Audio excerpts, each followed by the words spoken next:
Hello future pharmacist and welcome back to our YouTube channel pharma decoded. आज के lecture में हम देखने जा रहे हैं अपने फार्मास्यूटिक्स फर्स्ट का यूनिट 1 का लास्ट पार्ट, जो कि कवर करने वाला है पोसोलॉजी एंड एक छोटा सा टॉपिक और जो कि है मोनोग्राफ। तो आज की वीडियो में हम यही देखने जा रहे हैं, तो चलो स्टार्ट करते हैं आज का लेक्चर। सबसे पहले हम देखते हैं पोसोलॉजी क्या होता है, तो उसकी डेफिनेशन देख लेते हैं। तो पोसोलॉजी बेसिकली एक ब्रांच होती है मेडिकल साइंस की जो कि डील करती है विद डोजेज ऑफ ड्रग, मतलब हमें कितनी डोज लेनी है किसी भी ड्रग की, वो सारी चीज़ें पोसोलॉजी से डिसाइड होती है। मतलब पोसोलॉजी के अंदर जो स्टडी होती है वो डोज की होती है। लाइक कोई भी ड्रग है वो आपको कितने mg लेनी है, लाइक 500 mg लेनी है, और जितनी भी लेनी है और डोज कैलकुलेशन वगैरह ये सारा पोसोलॉजी में आता है। पोसोलॉजी में क्या क्या आता है, तो सबसे पहले तो study of dose is required to produce therapeutic effect, मतलब कितनी डोज लेनी पड़ेगी हमें कि हमें थेराप्यूटिक इफेक्ट देखने को मिले। लाइक अगर हम कोई हाइपरटेंशन की एंटी हाइपरटेंसिव ड्रग ले रहे हैं तो हमें उसकी कितनी डोज लेनी पड़ेगी कि वो एंटी हाइपरटेंसिव इफेक्ट दे दे। ठीक है, देन उसके बाद हम देखते हैं understanding how dose varies according, मतलब हम देखेंगे हमारी एज, वेट, सेक्स और ये एनवायरनमेंट और डिसीज़ कंडीशन के अकॉर्डिंग कैसे कैसे डोज वेरी करती है। तो जिसके लिए बेसिकली डिफरेंट डिफरेंट फॉर्मूलेज होते हैं डोज कैलकुलेट करने के, तो वही सब हम देखेंगे पोसोलॉजी में। अगर हम बात करें फैक्टर अफेक्टिंग पोसोलॉजी की, तो पोसोलॉजी को बहुत सारे फैक्टर अफेक्ट करते हैं, जैसे कि पेशेंट का एज हो गया, उसका बॉडी वेट हो गया, उसका बॉडी सरफेस एरिया होगा। तो ये सब हम एक एक करके डिटेल में देखते हैं। सबसे पहले आता है पेशेंट रिलेटेड फैक्टर, मतलब ऐसे फैक्टर जो पेशेंट की वजह से मतलब अफेक्ट करेंगे। लाइक पेशेंट की एज हो गई, जैसे बॉडी वेट हो गया, उसका जेंडर हो गया, बॉडी सरफेस एरिया हो गया, ये सब। तो एक एक करके हम देखते हैं। जैसे एज, तो आपने देखा होगा जो इन्फेंट्स होते हैं, बेबीज़ होते हैं, चिल्ड्रंस होते हैं, सबकी ना अलग अलग डोज होती है। लाइक बेबीज़ को कम डोज होती है, अगर आप थोड़े से बड़े हो तो आपको बोला जाएगा। लेकिन आप अब अगर आपकी एज थोड़ी सी कम है, अंडर 10 है अगर किसी की भी एज, तो उसको बोला जाएगा कि इसे आधी टेबलेट देना। और अगर आप अबव 12 और अबव 15 हो तो आपको बोला जाएगा कि आप पूरी टेबलेट ले सकते हो। तो वो एज के अकॉर्डिंग भी वेरी करती है। मतलब आप अभी देखोगे कि एज के अकॉर्डिंग हम डोज कैलकुलेट करते हैं विद डिफरेंट फॉर्मूलाज। ओके, उसके बाद एल्डरली पेशेंट को ज़रूरत पड़ती है, जैसे जो बूढ़े लोग होते हैं आपने देखा होगा, उनको ना कम डोज की ज़रूरत पड़ती है। क्यों? क्योंकि उनका मेटाबॉलिज्म इतना अच्छा नहीं होता। अगर वो ज़्यादा डोज लेंगे तो उनका मेटाबॉलिज्म इतना अच्छा नहीं है कि वो अच्छे से मेटाबॉलाइज हो पाए, अच्छे से एक्सक्रीट हो पाए। और सेम यही चीज़ जो होती है वो चिल्ड्रंस में होती है, लेकिन जो हमारे एडल्ट होते हैं उनमें ये नहीं होता, उनको हम फुल डोज दे सकते हैं। ओके, नेक्स्ट आता है बॉडी वेट। तो जैसे जो हम डोज कैलकुलेट करते हैं वो बॉडी वेट के अकॉर्डिंग भी करते हैं एक फॉर्मूला से। अब जैसे आप एग्जांपल देखो तो ओबीज पेशेंट जो होते हैं ना, उन्हें डोज एडजस्टमेंट की बहुत ज़्यादा ज़रूरत पड़ती है, क्योंकि बहुत सारी आपने डोज देखी होंगी जो ऐसे दी जाती हैं पर mg पर केजी, मतलब आपकी बॉडी में कितना वेट है उसके हिसाब से उसका डिसाइड होगा कि कितनी डोज होगी। उसके बाद अगर हम देखें जेंडर, तो फीमेल्स में बेसिकली ना स्मॉलर डोजेस रिक्वायर्ड होती हैं rather than the male patients. Okay, क्यों? क्योंकि उनका बॉडी कंपोजिशन जो होता है वो मेल से डिफरेंट होता है, हार्मोन्स डिफरेंट होते हैं, इस वजह से उनको जो डोज होती है वो लोअर लगती है। ओके, नेक्स्ट आता है हमारा body surface area. So guys, हो सकता है आपको बैकग्राउंड में नॉइज़ आ रही हो, तो आप प्लीज़ उसे अभी इग्नोर करो, क्योंकि वेडिंग सीजन चल रहा है तो शादियाँ होती रहती हैं। सो इग्नोर करो, let's focus on the topic. Then आता है हमारा बॉडी सरफेस एरिया। तो बॉडी सरफेस एरिया के अकॉर्डिंग भी हमारा डोज डिपेंड करती है। लाइक डोज को अफेक्ट करता है हमारा बॉडी सरफेस एरिया। और ये ना अगर हम वेट के अकॉर्डिंग देखें तो वेट से ज़्यादा एक्यूरेट हमारा बॉडी सरफेस एरिया के अकॉर्डिंग रहता है। ओके, अब ये बॉडी सरफेस एरिया आपने तो कहीं भी नहीं सुना होगा, लाइक इतना ज़्यादा कॉमन भी नहीं होता है। तो ये ना एंटी कैंसर ड्रग में ज़्यादा यूज़ होता है।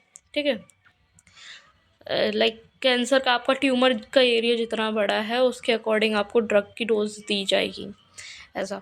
उसके बाद होते हैं जेनेटिक फैक्टर्स। जैसे कुछ लोग होते हैं उनके जेनेटिक फैक्टर्स की वजह से उनका मेटाबॉलिज्म जो होता है वो फास्ट होता है, कुछ का बहुत स्लो होता है ना। तो उसकी वजह से डोज डिसाइड कर सकते हैं। या फिर किसी को किसी चीज़ से एलर्जी है तो बेस्ट है अवॉइड करो, लेकिन अगर देनी है तो उसे लोअर डोज में देंगे वो चीज़। उसके बाद आता है पैथोलॉजिकल कंडीशन, जैसे कि किसी को लिवर डिजीज़ है, किडनी डिसीज़ है ना, या फिर अब देखो, लिवर डिसीज़ है या किडनी डिसीज़ है तो मेटाबॉलिज्म हमारे लिवर में होता है। अब लिवर डिसीज़ है और तो ऑटोमेटिकली मेटाबॉलिज्म जो होगा हमारा रिड्यूस हो जाएगा। किडनी डिसीज़ है तो हमारा एक्सक्रीशन जो होगा वो रिड्यूस हो जाएगा, जिसकी वजह से हमें डोज़ को भी रिड्यूस करने की ज़रूरत पड़ जाएगी। क्योंकि अगर हम ज़्यादा डोज़ देंगे और वो एक्सक्रीट नहीं हो पाएंगी, मेटाबोलाइज नहीं हो पाएंगी, तो वो ना एक टाइम पर ना एक्यूमुलेट होती जाएंगी बॉडी में, और एक्यूमुलेशन से ना एट द एंड आपको सिर्फ टॉक्सिसिटी मिलती है। ओके, तो हमें बहुत ज़रूरी हो जाता है ये देखना कि पैथोलॉजिकल कंडीशंस कैसी हैं पेशेंट की। उसके बाद आता है टॉलरेंस। कहीं ऐसा तो नहीं है किसी पेशेंट में किसी ड्रग को लेकर टॉलरेंस है, ठीक है? क्योंकि अगर टॉलरेंस है तो मान लो उसे 500 mg पैरासीटामॉल से टॉलरेंस है, 500 mg, अब उस पर कोई फ़र्क नहीं दिखाएगी। आपको अगर इफ़ेक्ट चाहिए, थेरेपेटिक इफ़ेक्ट चाहिए, तो आपको 500 mg से ज़्यादा ही देनी पड़ेगी, तब आपको थेरेपेटिक इफ़ेक्ट है। क्योंकि उसकी बॉडी ने ना वो लाइक 500 mg ना बिल्कुल ऐसा सेट कर लिया है, जैसे बोलते हैं ना बेयर मिनिमम, तो बिल्कुल ऐसा सेट कर लिया बेयर मिनिमम, लाइक इससे तो ज़्यादा होना चाहिए। तो ऐसा होता है। ओके,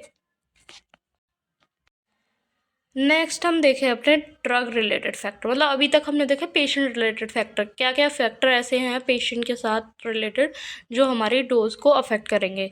अब देखते हैं हम ड्रग से रिलेटेड ऐसे क्या क्या फैक्टर हो सकते हैं। जैसे सबसे पहले रूट ऑफ एडमिनिस्ट्रेशन। तो देखो, रूट ऑफ एडमिनिस्ट्रेशन सबसे बड़ी बात है। बायो अवेलेबिलिटी का आपने कॉन्सेप्ट सुना होगा। अब बायो अवेलेबिलिटी क्या होता है?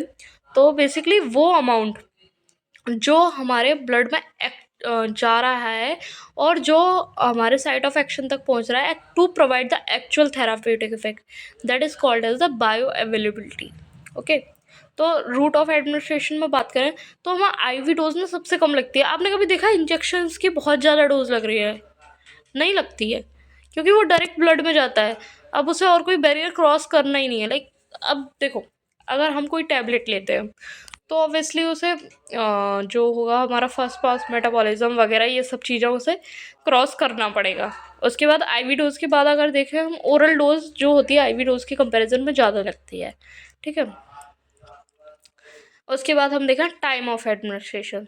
तो कुछ ड्रग्स ना ऐसी होती हैं जो रात के टाइम पर अगर हम उन्हें एडमिनिस्टर करें तो वो अच्छा इफेक्ट देती हैं, जैसे कि स्टेटिन्स, मतलब HMG CoA रिडक्टेज जो होती हैं, जो कि हमारी कोलेस्ट्रॉल को ट्रीट करने के लिए होती हैं ड्रग्स। वो जो होती हैं हमारे नाइट के टाइम पर अगर हम एडमिनिस्टर करें तो बेटर इफेक्ट करती हैं प्रोवाइड। उसके बाद हम देखें कि कभी कभी ना ड्रग ड्रग इंटरेक्शन भी हो जाता है। जैसे आप देखो, एंजाइम इंड्यूसर्स जो होते हैं इंक्रीज़ कर देते हैं मेटाबॉलिज्म को, मतलब एंजाइम्स को इंड्यूस करके मेटाबॉलिज्म इंक्रीज़ हो जाता है। अब देखो, मेटाबॉलिज्म इंक्रीज़ है तो हमें डोज ज़्यादा देनी पड़ेगी, लेकिन अब अगर हम बात करें एंजाइम इनहिबिटर की तो वो एंजाइम्स को इनहिबिट कर देते हैं, जिसकी वजह से मेटाबॉलिज्म भी रिड्यूस हो जाता है। अब मेटाबॉलिज्म रिड्यूस है तो हमें डोज भी कम देनी पड़ेगी, तो ये इस तरीके से इफेक्ट करता है। उसके बाद अगर हम बात करें फॉर्मुलेशन ऑफ फिजिकोकेमिकल प्रॉपर्टीज़, अब कोई भी ड्रग है उसकी फॉर्मुलेशन या फिजिकोकेमिकल जो प्रॉपर्टीज़ हैं उन पर भी डिपेंड करता है हमारा कि कितना डोज होना चाहिए, उसका कितना डोज चाहिए होगा उसके थेरापेटिक इफेक्ट के लिए।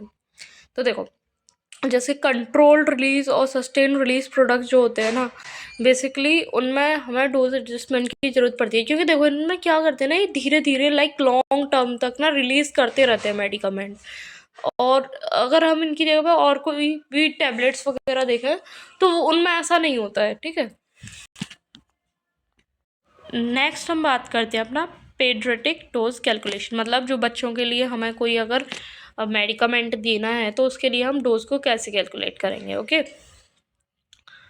अब जैसे चिल्ड्रंस जो होते हैं, अब ये हम पेडियाट्रिक के लिए क्यों कर रहे हैं? क्योंकि भाई चिल्ड्रन बहुत ज़्यादा सेंसिटिव होते हैं और उनका इतना अच्छा मेटाबॉलिज्म भी नहीं होता कि हम उन्हें पूरा डोज दे दें बिना कैलकुलेट किए। तो इसलिए हमें उनके लिए कैलकुलेट करना पड़ता है बहुत ज़्यादा केयरफुली। जैसे फर्स्ट है dose calculation according to age. मतलब एज के अकॉर्डिंग हम कैसे कैसे कैलकुलेट करेंगे, तो उसके दो फॉर्मूलाज आते हैं हमारे पास, यंग्स फार्मूला और कॉलिंग्स फार्मूला, ठीक है?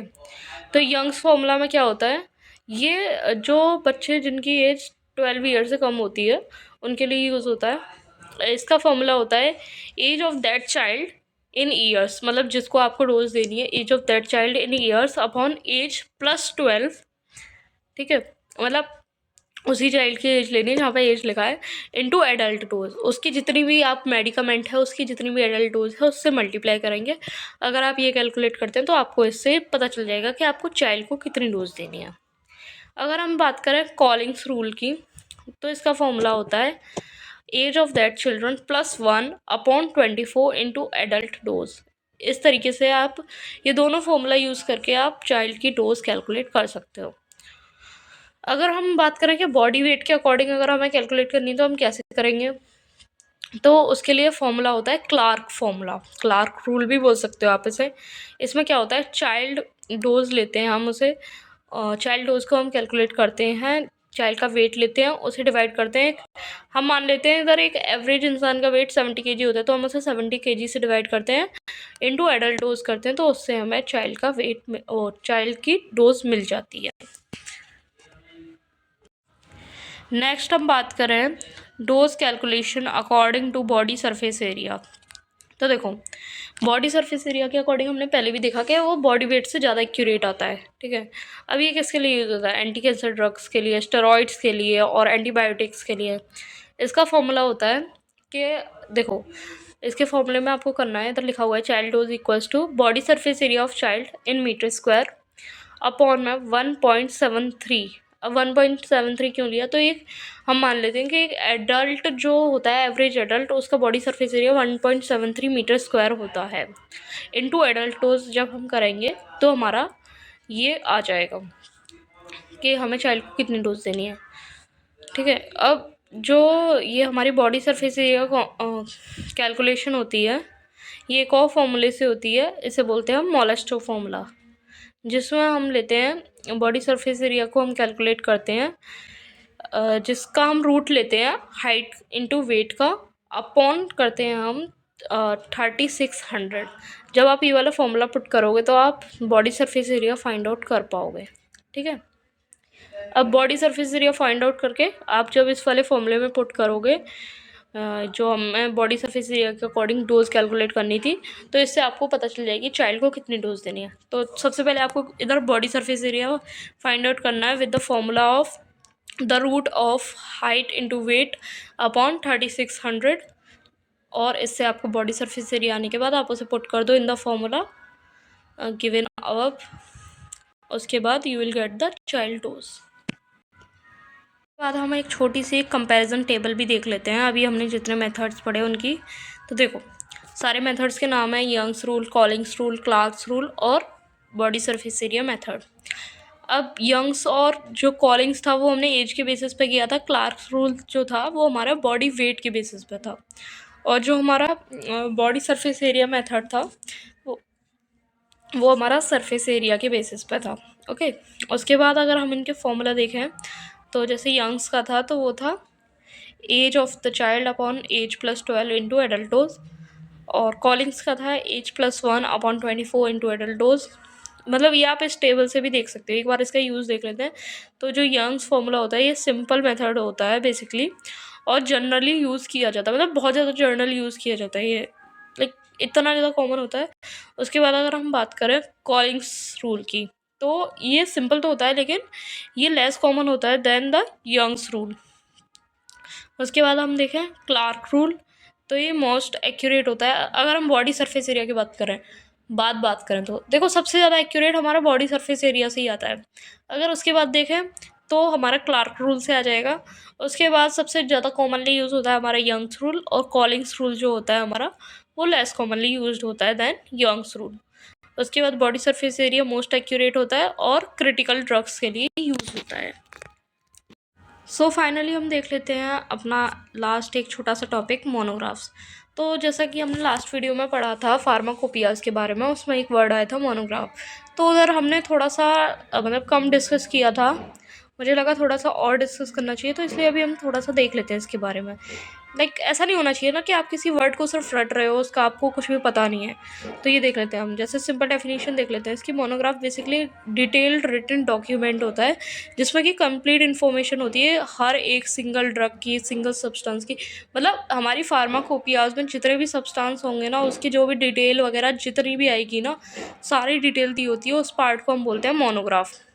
अब क्या क्या होता है मोनोग्राफ में, ड्रग का नेम क्या है, डिस्क्रिप्शन कैसा क्या क्या होगा उस ड्रग में, देन उसके बाद आइडेंटिफिकेशन टेस्ट कौन कौन से कैसे करने होते हैं वो सब लिखा होता है, प्योरिटी टेस्ट कौन कौन से कैसे करने हैं, उसके बाद ऐसे लिखा होता है कि स्ट्रेंथ को कैसे चेक करेंगे, स्टोरेज कंडीशंस लिखी होती हैं, पैकेजिंग रिक्वायरमेंट्स लिखी होती हैं कि क्या क्या पैकेजिंग रिक्वायरमेंट है, मतलब आपने लेवल पे पढ़ा होगा ना, तो stored in the cool and